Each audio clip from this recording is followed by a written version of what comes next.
thanks for having me, guys. Lana and Yasmin, this is a really great opportunity, not just for me, but for you guys, I think, to hear about a lot of different specialties. So I'm glad to be part of that. So good morning and happy Friday the 13th. So I'm gonna go ahead and share the screen.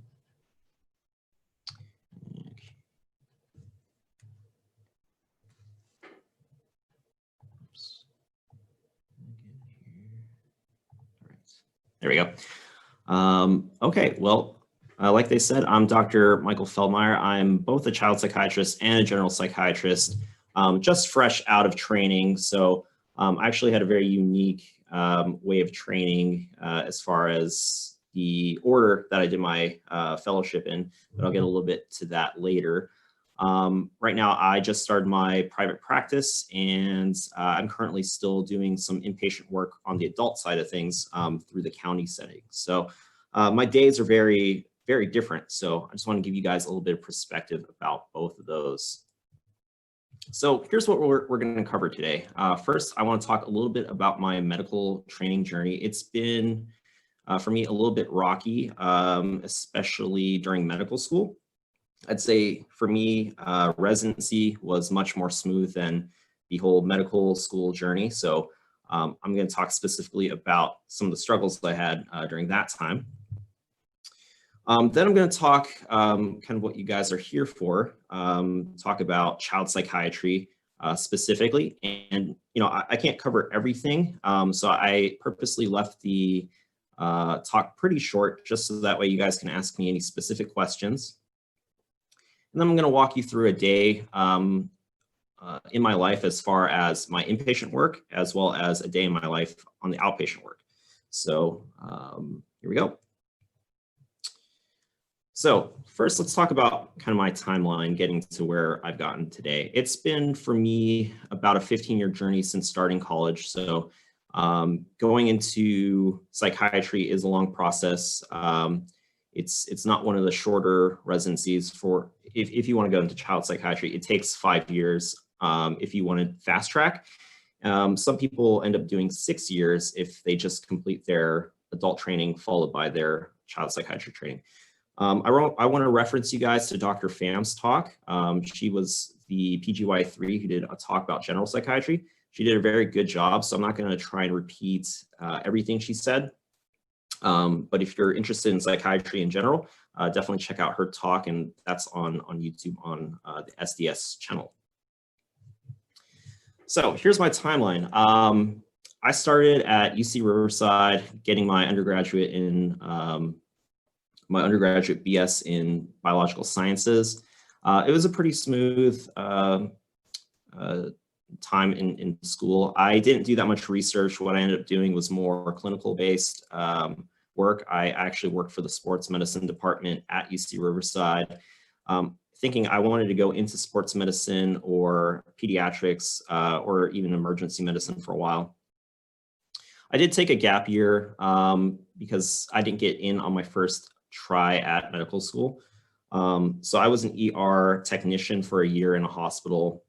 It was a very good experience for me because I got to kind of learn the dynamics of what an ER is, as far as like how the doctors and the nurses interact with one another, kind of the stress, quite frankly, that comes with a very busy, small ER. And that was overall a really good experience that I wouldn't have traded for anything.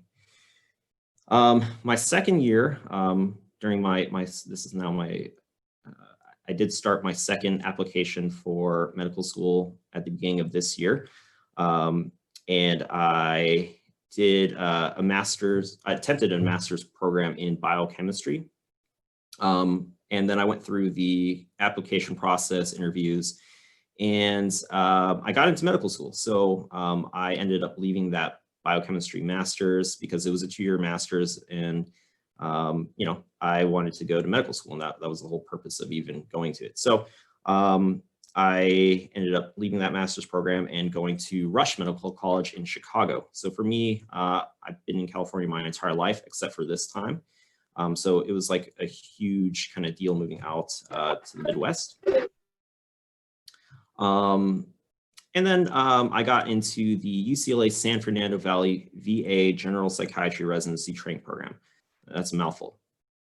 So things went well then. I was recruited internally after my PGY 2-year to join the newly formed Child Adolescent program of the same name.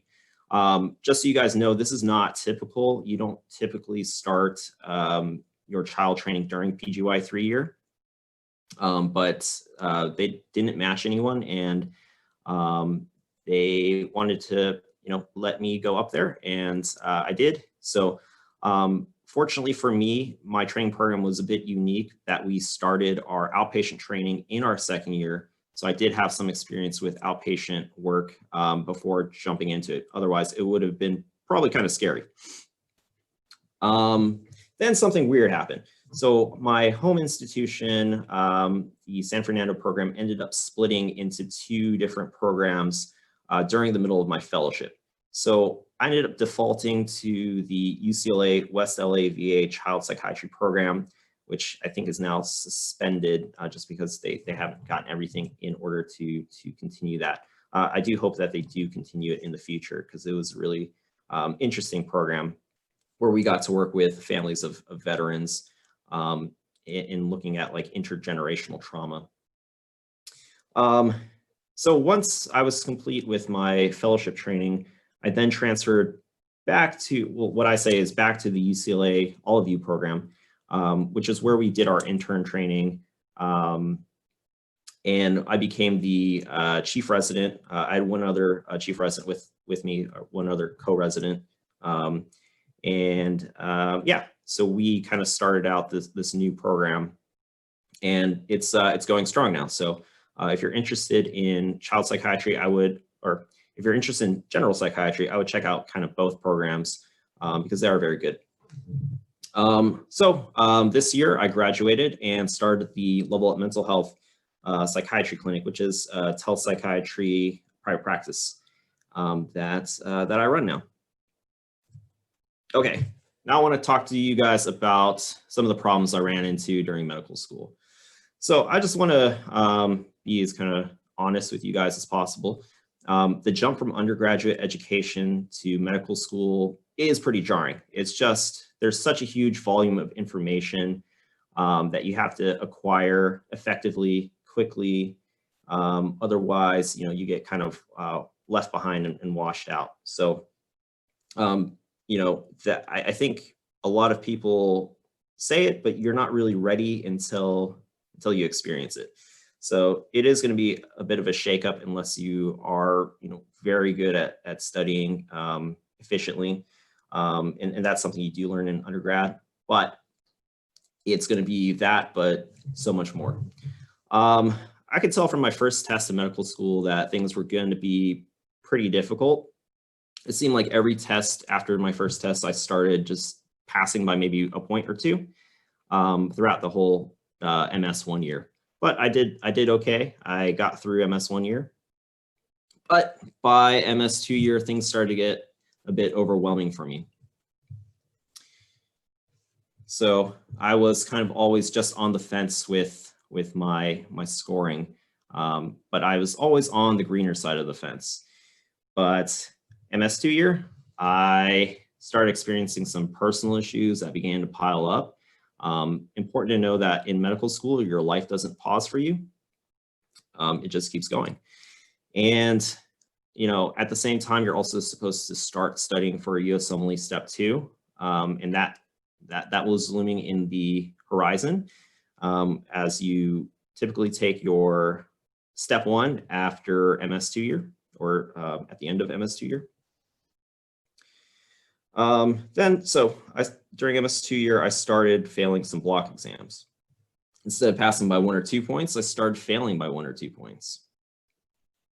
After the first failed exam, I just took the exam at a later date and passed. Things were fine. But then it happened again. And this time, school let me know that I was up for review and had to complete a remediation plan. So what I had to do is I had to retake that exam and pass it and not fail any more exams. Otherwise, they would escalate me to what's known as academic probation. So the difference between remediation and academic probation is remediation is an internal issue that they deal with, and academic probation is something that they have to report to the national board. So it's best to stay away from academic probation as much as possible. So fortunately, I was able to just follow through with the remediation plan. But I will say, like, if you end up doing 5 years in medical school, it tends to be a pretty big red flag for residency programs. You know, I know that because I served on a residency admissions committee last year.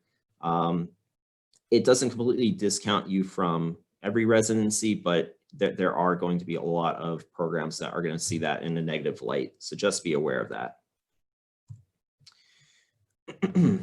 But school did provide me some help during this remediation process.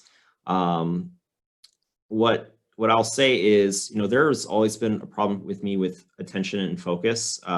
This was for me going back to grade school. I always had trouble sitting still in my chair, focusing, and you know, I would end up doing what I had to do within like maybe 15 or 30 minutes of focus time. Right before a test, and that served me pretty well throughout high school and maybe a little bit through college. I might have had to push that up a little bit for college, but in medical school, that is not a good strategy. So what ended up happening is I did end up going for evaluation. So what they did in my particular case is they sent me to the school psychologist. She agreed that I had ADHD and wanted me to go for a formal evaluation with the psychiatrist. The psychiatrist that we had contracted with agreed, but she also required that I go to my PCP to get cardiac clearance. So I got an EKG.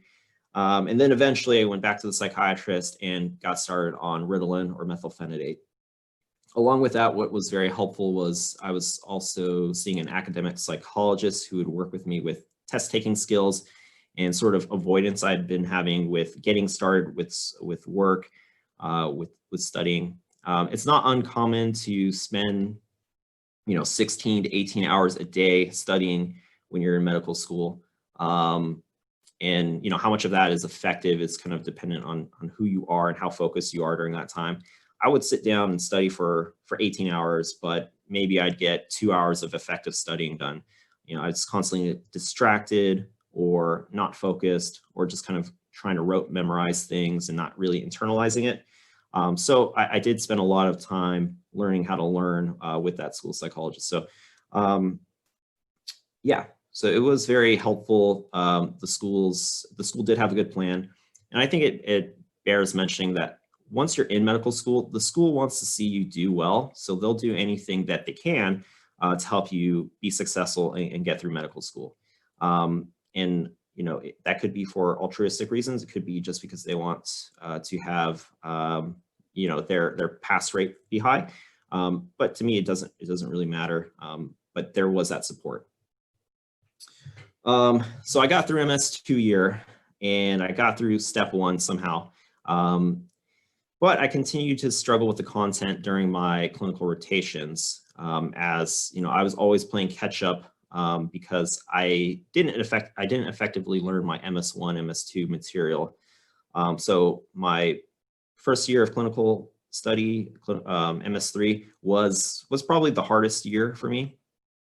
And I ended up failing step 2 just by a few points. This happened kind of at the most unfortunate time, which was I got my results during the interview process. And so I had to end up retaking the test and communicating with the residency programs I was interested in when I had a passing score. So luckily, I did pass on my second try.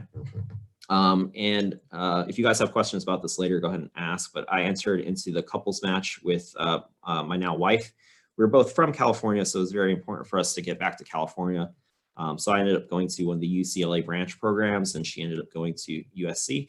So we kind of got, you know, we were very fortunate with how we ended up in the couples match. So, but that isn't the case for everybody, just so you guys know.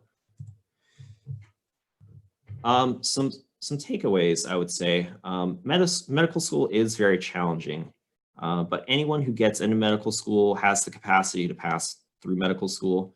You know, it's very hard to get into medical school. I'll acknowledge that, but once you do get in, you know, you are at a certain level, and you should, you know, with sometimes some coaching, you should be able to get through the material. So it's doable, but it's a lot of material.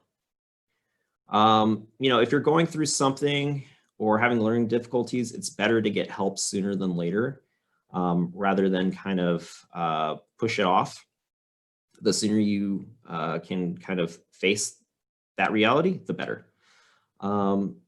And I'll say you can always turn things around. So if you hit bumps during medical school or during residency, during undergraduate, you can always turn things around. And go with prevention when possible. My school offered tutoring, which I didn't take advantage during my first year. I would kind of sporadically take advantage of it during the second year. And, you know, doing some planning as far as what materials you're studying. You know, your upperclassmen will have kind of suggestions about like extra materials they use. Like, for example, Pathoma was really good when I was in medical school. But also not kind of overwhelming yourself with too many resources when you're studying. Typically, you need a question bank. You need maybe one additional resource in your class notes. And so don't do what I did and end up wasting like hours and hours of time researching what is the best strategy, when the best strategy is just to do it. And all medical schools do have some sort of a wellness program, which usually involves some evaluation process. So if you need it, take advantage of it. It's there. You're paying for it, right? And don't let your pride or ego get in the way of everything you've worked so hard for already. You know, for me, it was just getting in and getting evaluated and seeing the academic psychologist, and it really helped me turn things around. It wasn't like a very easy process after that, but it was the turning point. And some other tips I want you guys to take from that. It's better to work to get better. To me, perfection is just a myth that can mask your accomplishments. It also helps to study with others. You can gauge like where you are in the process, and sometimes other people will have a better way of thinking about something. And so for medicine, when you have your particular interests in things, and you'll find that you like to learn things about a certain body system, or for my case, about the mind. Other people will have other interests, like be more interested in GI or cardiology, and they'll be able to kind of explain that much better than you would be able to learn on your own. So take advantage of that. And make sure that you minimize distractions. Like I said before, I would look up the best way to do something, and I would just end up wasting hours and hours of time. And yeah, I'd end up wasting hours of time. And the best strategy would have been just to like do some practice questions. Also, start studying for your step 1 or complex 1 early. Don't wait until after you've covered the material in class. So like one of the pitfalls I ended up in was like, well, I'm not going to study that until we've gone over it in class. So, but like, you're going to go to class until it's time to take the test. So you don't want to just be like cramming it at the end. So it's better to just kind of start learning it on your own when you have your free time. Not that you have a ton of free time in medical school, but you'll have to kind of do this on your own in parallel with your medical school education.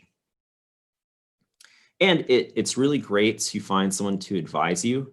It's better if they're in the field that you want to go into, but it's not completely necessary. I did have a psychiatrist who was our clerkship director, who I would meet with on a regular basis. He was actually one of the ones who pushed me to get an evaluation for ADHD. And I'm glad that he did, because he made the point that, you know, if you're going to be prescribing these medications to people, like, why do you have your own stigma and bias against it? And so that like really resonated with me. And now I work towards kind of decreasing the stigma that my patients and people in the public have. And I'm glad that I had that experience and even had that hurdle, because it kind of allowed me to think about things a little bit differently. Okay, so let's talk about child psychiatry, which is why you guys are here. This is a kind of a funny image from The Simpsons, right? Where child psychiatrists, where imaginary friends come to die. Well, that's not completely true, right? Like, just to say, imaginary friends in young children is kind of a normal experience. It's not normal if it's like a 15-year-old, right? But yeah, child psychiatry is a very unique field. What is a child and adolescent psychiatrist? Well, let's just say psychiatrist. So according to the ACAP, the child and adolescent psychiatrist is a physician who specializes in the diagnosis and treatment of disorders of thinking, feeling, and or behavior affecting children, adolescents, and their families. In this, we utilize the biopsychosocial model of care to assess patients in a holistic manner, which is understanding that our medications can't correct for a broken environment. That's just a point I would like to make. So when we're assessing for psychopathology, we look at biological factors like their genetic risk factors. We look at psychological factors like how a person kind of perceives the world. Are they like a negative person? Are they, do they have catastrophizing ways of thinking? Is their social environment safe? Are their parents attentive to them? Are their parents dismissive of them or neglectful? There's lots of different kind of things that you'll run into as a child psychiatrist. It's not always going to be biological in its nature.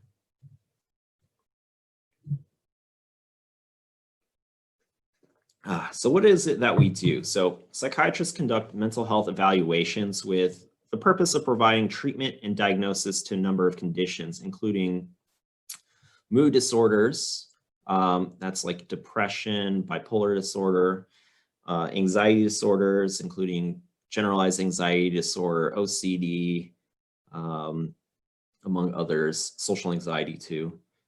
Different psychotic disorders, chiefly schizophrenia, different neurodevelopmental disorders. The ones I've got bolded are kind of more in the realm of the child psychiatrist compared to the general psychiatrist.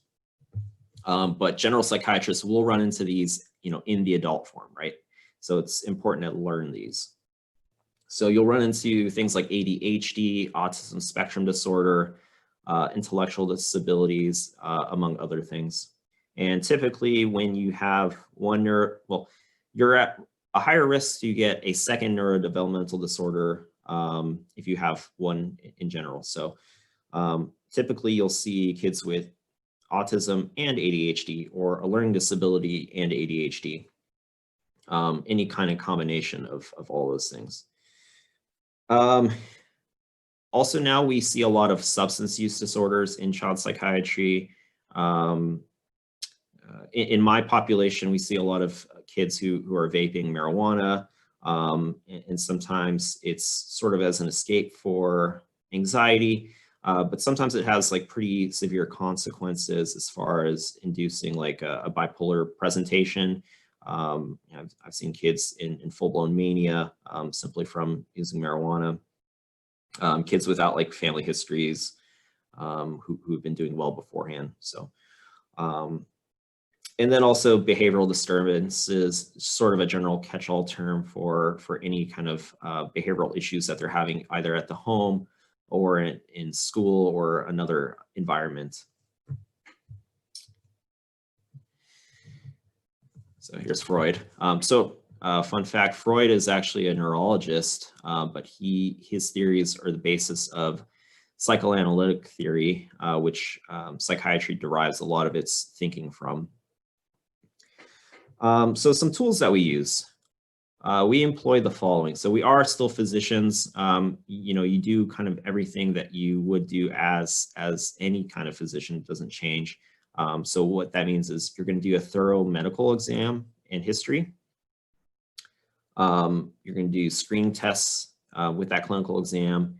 And kind of the main tool that we use, since we don't have a lot of like imaging or physical exam signs, we use the mental status exam.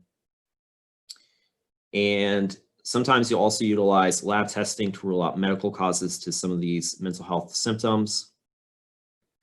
Obviously, the mainstay is psychopharmacotherapy. We also utilize individual psychotherapy. So you'll learn a mix of modalities depending on which program you go to. So for me, we learned a lot of CBT and psychodynamic therapy, but there's also different behavioral training as well as other modalities. In child psychiatry, we'll utilize a lot more family therapy and consultation. So oftentimes you'll get a patient who's the identified chief complaint patient, and some of the work that you'll have to be doing is also the interaction between the parents, you know, with one another, and the parents and the child, and kind of working with them that way. We also carry the role of helping our patients get additional services such as IEPs or individualized educational programs, as well as SSDI. And I forgot to mention, we also do group therapy, kind of more like didactic parent education, psycho education, and that's all important in the role of a child psychiatrist.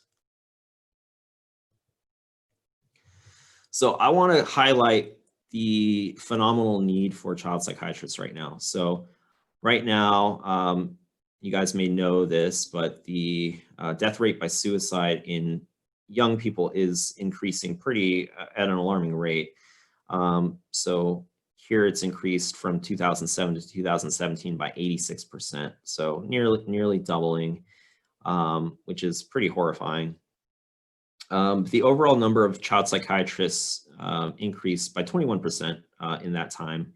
So now there's about almost 10 child psychiatrists per 100,000 children, age range 0 to 19, how they define children. But the American Academy of Child and Adolescent Psychiatrists estimate that the country probably needs more like on the order of 47 child psychiatrists per 100,000. So you can see we're about 1/5 of what we need.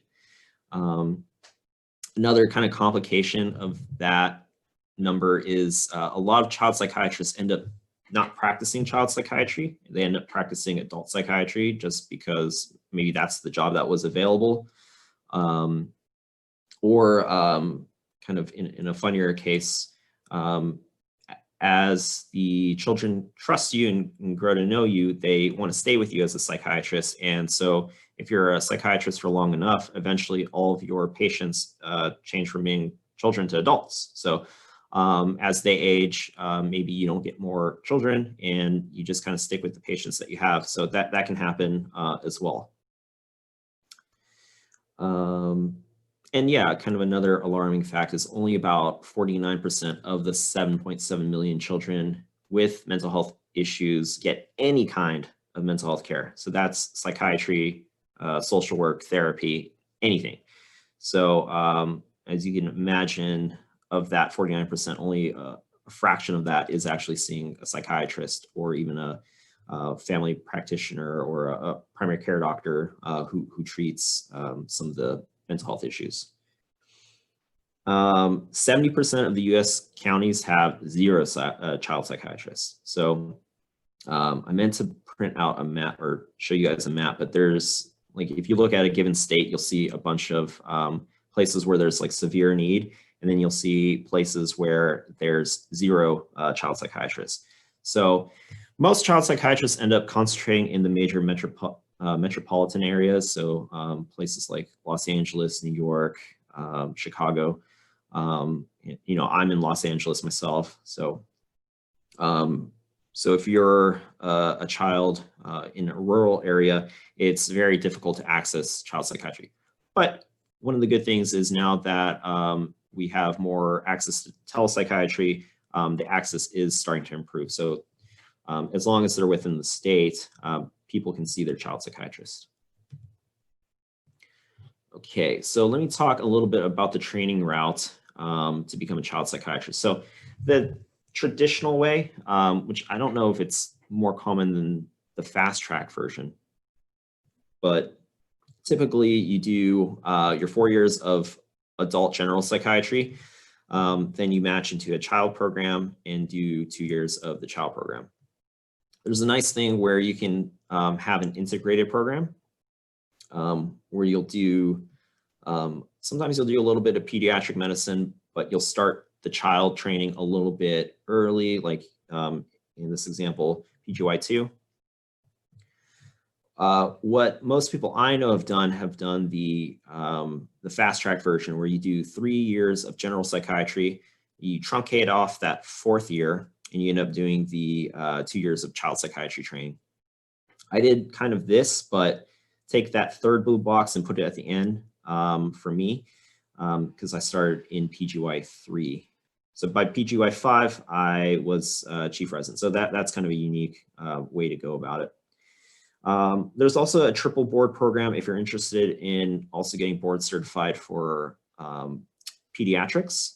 I've got one friend who's done that, and like that's a really great program. Like it sets you up for so many different career options, like becoming like a medical center director. It's really like a program starter type of training program. There's this thing called the post-peds portal, which is you complete your pediatric residency, and then you do this kind of fusion of general and child psychiatry for 3 years, and then I think you're eligible to sit for the board certification for both. And then there's an integrated general research program. There's also family medicine and psychiatry. I think that generally is adult psychiatry, but there might be 1 or 2 programs where you can triple board with family medicine instead of pediatrics. I'm not sure.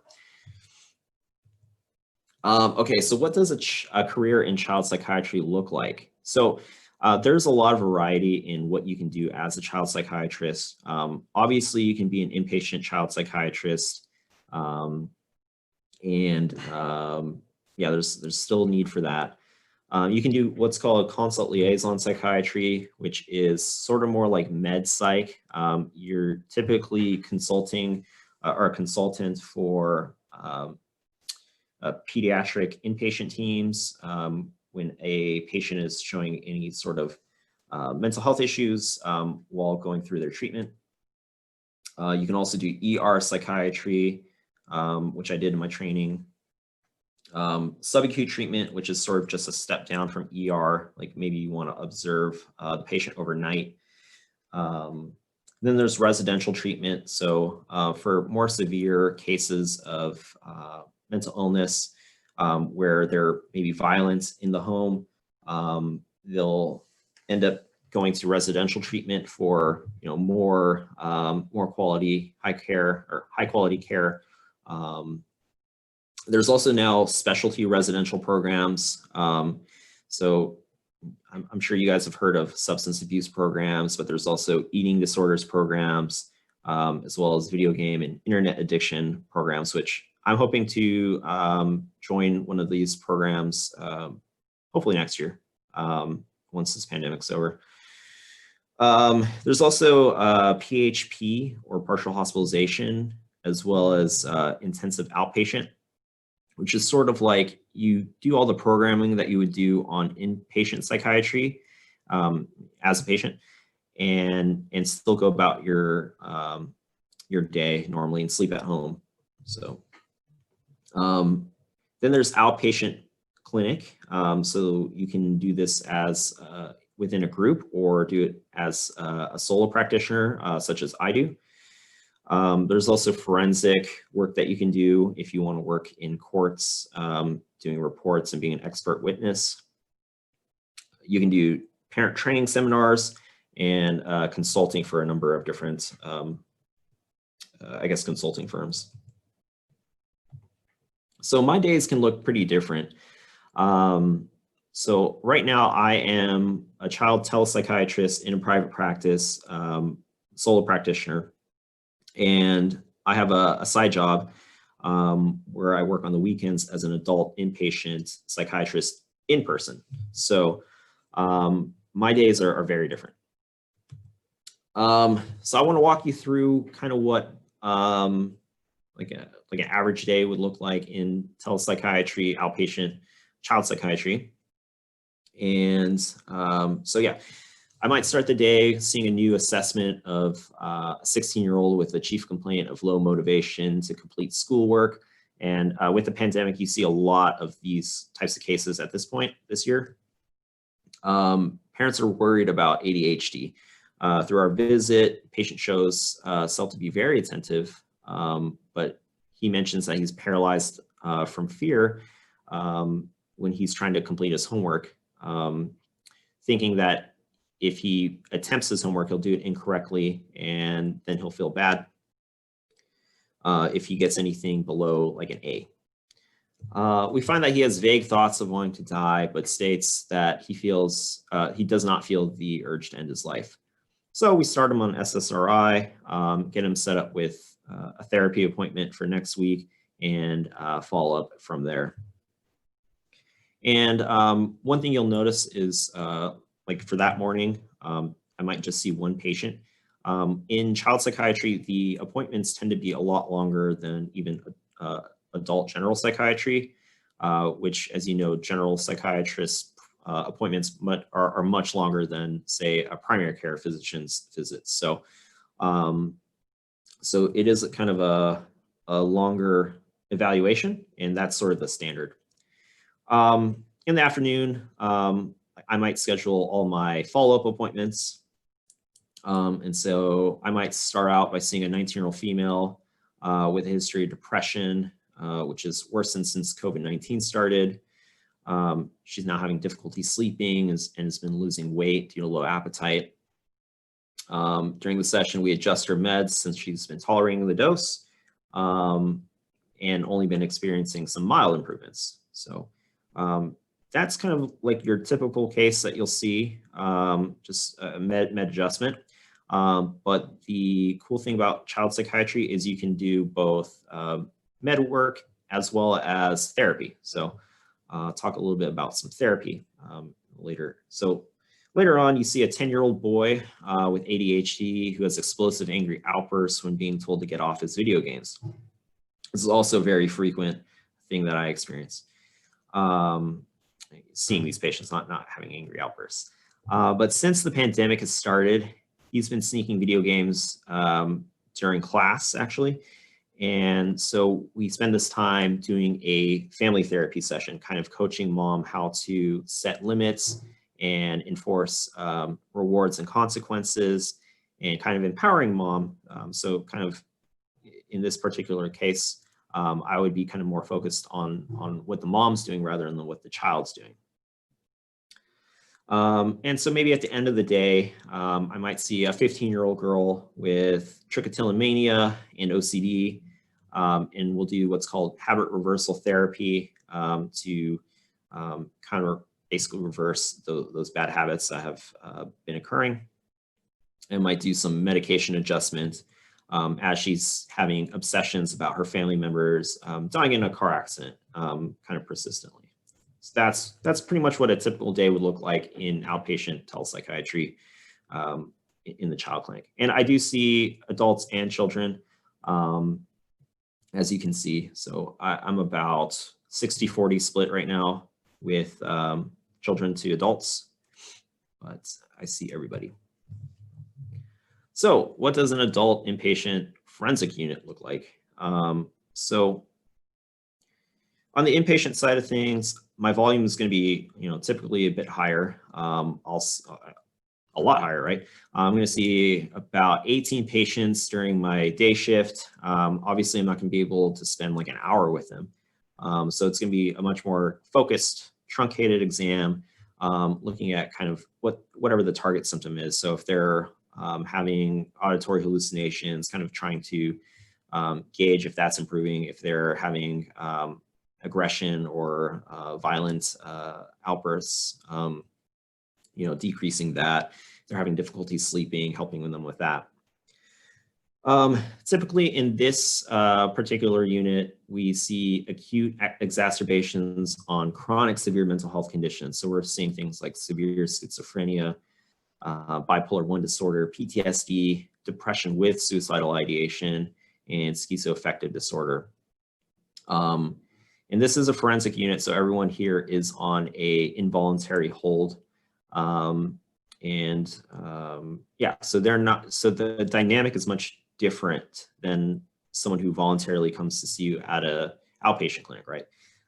So they're not necessarily the happiest to see you, but I think if you treat everyone with respect, there's not going to be an issue. But that's just kind of a warning that sometimes you're going to be put within your psychiatric training, you're going to be put into situations like that where you have to put someone on an involuntary hold, and they're not necessarily going to be happy. So I think it bears me mentioning that it's good to be safe as possible. So going with a chaperone, or making sure that you have a exit route, very important in psychiatric training. So during this time, I might perform some medication adjustment. I might do a hands-on medical examination, say if the patient's experiencing extrapyramidal symptoms like Parkinsonism from some of the side effects from the antipsychotic medication, which happens. And I might adjust non-psychiatric medications, like I might change the amount of insulin that they're taking. I'll order labs, x-rays, call consults to inpatient medicine, the hospitalist team, yeah, whatever needs to be done for the day.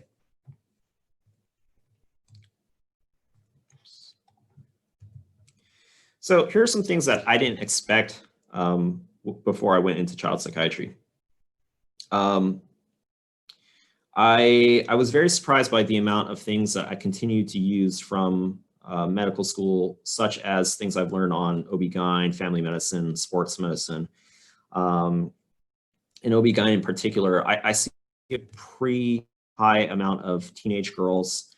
Sometimes they'll have issues like PMDD, and I'll have to talk to them about birth control, and kind of talking to them about what they're experiencing is part of an issue. It's not like their personality. So being able to have those discussions, in a frank and non-judgmental ways has been something very helpful for me in my particular population.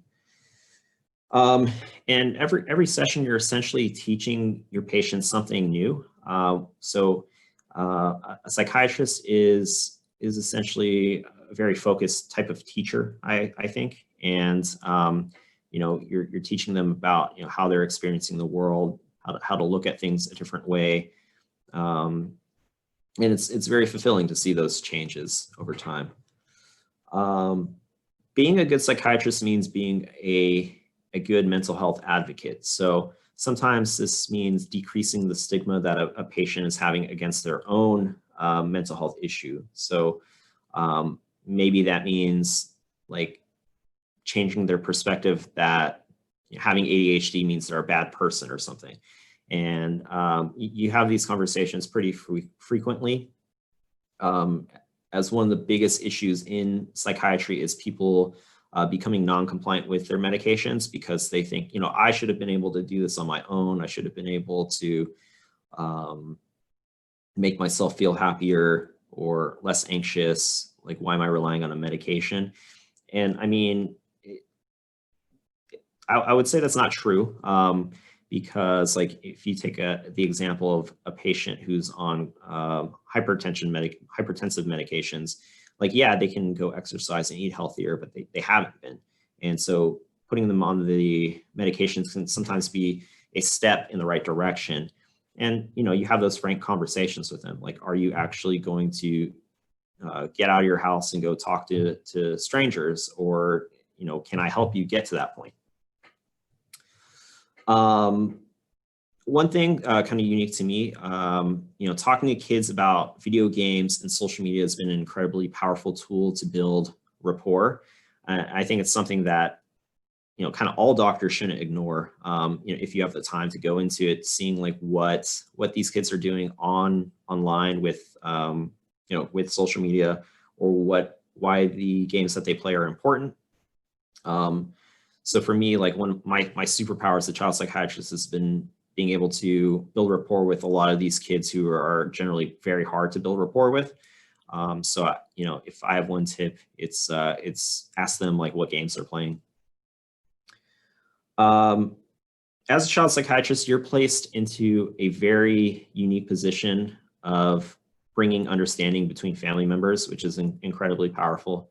Oftentimes there's a lot of blame and judgment going on, and you kind of act as a third-party member and kind of work to reframe how people are perceiving each other. And sometimes just like giving that extra understanding, or letting the child know that, the reason their parents are upset is because, they're actually worried about them, can be very helpful. And yeah, overall, it's great to be able to go to work and help people to see how amazing they actually are once you get kind of through some of these veils that they've built up over the years. And unfortunately, trauma in its various forms is highly prevalent. So that is something to be prepared for if you go down the route of a child psychiatrist. Unfortunately, it's all over the place in different forms. So yeah, but I don't think that you can escape that if you choose to be something besides a child psychiatrist. But in child psychiatry, we get training about how to deal with that. Kind of one thing I want to mention is child psychiatry allows for incredible flexibility in your lifestyle. So every year that I've been in training in general psychiatry and child psychiatry, I've been able to travel. The picture with the Totoro on the left is me and my wife in Taipei. We go there about once a year. Probably won't go this year because of, and then on the right, I was actually, during fellowship, I did some stunt coordination, and I was doing martial arts, and it was actually in a movie called Fight of Fury, which is on Amazon Prime if you want to check it out. So here I am doing a fight scene with my old master. So he's going to whack me with a nunchuck right there. And then I got to actually present in Sydney for IACAPAP, which is the International Children's Child Psychiatry Board. And yeah, we went to Sydney, Australia. And yeah, it was a great visit. It was very rainy during that whole trip though. But. All right, so if you guys have any questions, I want to hear. And if you want to find out kind of more about what I'm doing, the two best places would be to follow me on Instagram at Level Up Mental Health, or follow me on YouTube, subscribe to me on YouTube. I changed my name to Mike Feldmeier, MD, recently from Level Up Mental Health because I was getting buried under Level Up RN. So, but if you type my name, and you'll find me. You can also follow me on Twitter at Mike Feldmeier, MD. That's sort of just a randomness there. And then you can check out my website, which is also my practice website and blog at levelupmentalhealth.com. All right. Great. Thank you so much for this presentation. It was awesome. There was a lot of comments in the chat really appreciating your honesty about your struggles through your journey. I think a lot of people needed to hear that, and that it's not all butterflies and rainbows for everyone. That's right. It's not. There were a ton of questions, so we'll try to get through maybe a couple, and then we gave people your Instagram, and you put in there as well if anyone has any questions for you. But I guess one of the most common questions that we received was, how do you deal with non-compliant patients, especially now with telehealth and COVID? How effective is it, and how do you make sure that people are following your treatment plans? Yeah, so I think the first thing I would say is, having an honest discussion about like what the reason for that is, because this actually happened this week. I had a patient who went the whole month without taking any of her medications, and she was just like kind of the example I used. She just thought she could do it on her own, with vitamins, and I had spent a little bit more time talking to her about like the side effects and the risks. And you always do that, of course.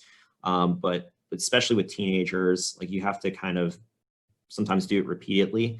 And, once I kind of figured out what her fear was and presented a counter argument, it worked itself out. But for non-compliance, and we're talking more on the severe mental illness side of things, if they're not compliant with oral medications, there are a lot of options for long-acting injectable medications that have become very popular. So on the county side of things, when patients actually get violent, when you try to offer them medications, but maybe they'll be having a good day once a week where they'll take an injection, that's been very useful. Thank you. Yeah, a lot of people asked about that. I guess kind of going off of that, how do you handle patients that are dealing with mental abuse at home, especially, their children, they can't really advocate for themselves. And also at this point, we were in lockdown, so it's probably harder right now.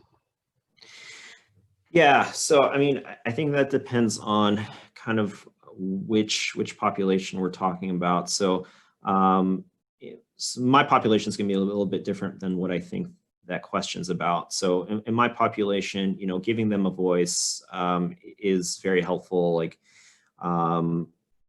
validating what their experience is. If something's abnormal, like with like verbal abuse, like letting them know that, yeah, that's not normal, and you have a reason to feel bad when that's happening. On the more kind of county side of things, so when I was doing my training in the county, like, yeah, a patient who can't advocate for themselves, it does create a huge problem, right? So, if there's a question about their safety, right, then you have to make a CPS report or CPS report. And sometimes that's hard to do, right? Because, you're not sure like what the result of that is going to be. That's going to break some of the alliance that you formed with the family. So I would often get angry phone calls about the police ending up at someone's house to investigate. But that is sort of what we sign up for as physicians. So even if you're a surgeon, but a child tells you that they've been neglected or abused, then you have to make that report. Great, thank you. I think kind of following along, there were some questions asking about, with patient-physician confidentiality, how, what is the process of filing those complaints, and when do you decide to file one? Yeah, so if there's ever a question of the safety of the child, then you have to make the report. If we're talking about like sexual abuse, you have to make that report as well. And yeah, you don't necessarily have to report it to the parent, but you have to report it to the authorities. In my experience, it's probably a good idea to mention it to the parent. Otherwise, it's going to be there's going to be a bit of conflict. This would happen a lot when I was doing inpatient work for child work. And so, yeah, you kind of try and diffuse it as much as possible. You let the parent know that, a social worker and the police are probably going to show up and ask some questions, and just try and be as honest as possible. So, yeah. Thank you. So we are just about at the hour mark, so we will wrap it up. As with our last final question, is there any advice for our attendees about how to go through COVID and get experience and how to stay active and do well for their journey? Well, yeah, I mean, I think it's never too early to learn about mental health. You know, and right now, you know, as if you're an undergraduate student trying to get into medical school, that's incredibly stressful, right? So learning about wellness and burnout during this time before going to medical school is going to inoculate you from some of the issues that could come up. So I would definitely encourage people to do that. There's a number of books. Let's see if I have one. Oh, this is a really good book. David Burns, Feeling Good. If you guys ever read that, that it's like $4. And so that'd be a good book to kind of learn more about some of these mental health issues. Because it is, this is a very competitive field. And specifically psychiatry has become much more competitive over the time that I've been doing training. So, you know, it's good to build up some of these coping strategies before, you know, something happens. Great, thank you so much. Someone asked if you could just repeat the name of the book real quick. Oh, that's David Burns, Feeling Good. Feeling Good. Thank you.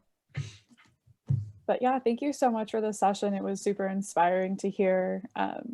You can go through the chat